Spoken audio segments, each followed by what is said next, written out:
أهلا بكم أعزائي ومتابعي لحظة من فضلك. المنتخب الأولمبي يختتم تدريباته اليوم استعدادا لمواجهة زامبيا.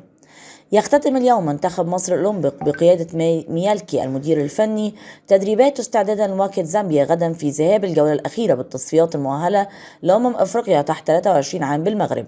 وأعلن ميكالي المدير الفني لمنتخب مصر الأولمبي قائمة المنتخب لمباراتي زامبيا، وتضم في حراسة المرمى علي الجبري، حمزة علاء، يوسف نادر، محمد أحمد سيحة. خط الدفاع محمد أشرف، حسام عبد المجيد، محمد طارق، حاتم محمد سكر، محمد مغربي، عبد الرحمن جودة، محمد حمدي، أحمد عيد، عمر فايد، أحمد سيد عبد النبي، إياد العسقلاني. وخط الوسط أحمد نبيل كوكا، رأفت خليل، محمد حسام بيسو، مصطفى سعد ميسي، محمود صابر، عماد ميهوب، زياد فرج، عربي بدر، محمد شحاتة، محمود جهاد، عبد الرحمن عاطف، عبد الغني محمد، علي زعزع، مصطفى أشرف.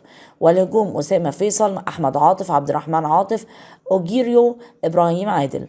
وعلى صعيد مختلف، قرر اتحاد الكرة تأجيل مباريات دوري 32 لبطولة كأس مصر موسم 2022-2023، والتي كان من المقرر إقامتها في الفترة من 14 ل 19 مارس الجاري بدون اللاعبين الدوليين لأجل غير مسمى.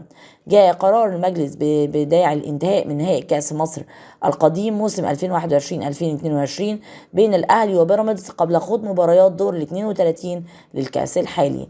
من فضلك لا تنسى الاشتراك في القناة، تفعيل الجرس على وضع الكل، وعمل لايك لكسر كل جديد من القناة. شكرا لكم.